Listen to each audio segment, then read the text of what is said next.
Hi there, Shauna Simon here from Beyond the Stage Homes with this week's Around the House Tip of the Week, coming to you live from Las Vegas, baby! We are at the Real Estate Staging Association's convention in Las Vegas because we at Beyond the Stage Homes really believe in continuing education and ensuring that we are always on top of the latest styles and trends. So I am here in the Pro Pack booth, which is one of our distributors, and I'm super excited about some of the cool stuff that they have. So I thought I'm going to take this opportunity to talk to you a little bit about how to choose artwork for your home. Now, it will make a difference if you're selling your home versus living in your home, but overall we want to create a bit of an impact when it comes to the art pieces.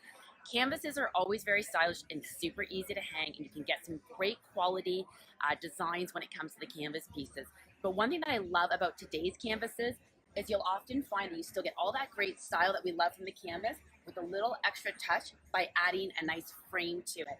So they're super easy to hang still, they're nice and light, so they're really good for those areas where you don't want to hang something too heavy, or you might be afraid that someone's going to knock it off the wall. It'll likely survive it. I love these vintage wooden stars. Look how cute these are. So these are really good for pretty much anywhere around. You can even put these outdoors. Ideally, obviously not in a place that will get super weather, but if you've got a cool little outdoor patio or something, this would be really functional there as well. And they can actually be hung by the rope as well, which I really love. And we're seeing a lot more textures this year. So we're seeing the metals, we're seeing the woods. Now, I love things like this that actually take something that you wouldn't consider traditional art and it brings it into your home, and you can have it in a pattern like this. You can have them in a row. You can have them all stacked up a wall. There's a lot of different styles you can do with them. I love groupings because it helps to kind of break up the space a little bit. It draws your eye and draws your attention to it, but it's not one big piece. It helps to give a bit of a softer look by having a grouping.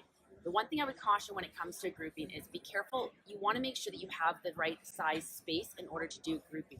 Groupings in a small space tend to look cluttered and tend to make the room look a little bit smaller. So you want to generally keep those groupings to larger areas, larger rooms, or larger walls.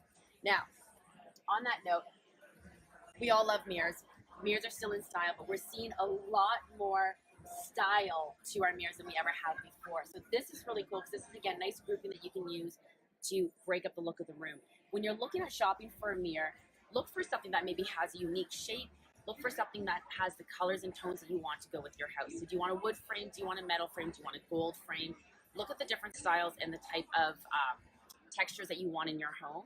I love how deep these mirrors are, though. They've got kind of that shadow box feel, and this mirrors will help to reflect light and will help to reflect the room as well.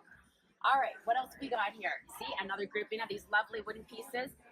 So I love everything they've got going on here. I also like doing large groupings as well. You can do large groupings symmetrical, stacked on each other, symmetrical side by side, or you can do them staggered. I don't care what anybody says about staggered artwork going out of style. There are ways you can do it that actually does really help to pull things together, and sometimes you need that to balance what else you have going on. So the times that I will use staggered is often, let's say I've got maybe a console table that has a tall vase or tall lamp on it or something. I'm going to stagger the artwork so that one's beside it and one's above it, and it helps to round out the space a little bit. So we use staggered artwork generally to help to balance a space. All right, I think that pretty much covers it. We've got to actually get to our next session anyway, but I wanted to hop on here really quick to say hello, and thank you so much for everyone who joined me today. And we look forward to bringing all of these wonderful ideas back to the Waterloo region to help you, to help your clients, and to help you sell your homes. Or if you're living in your home, we'll help you live in it better. So thank you so much for tuning in. Have a wonderful day, everyone.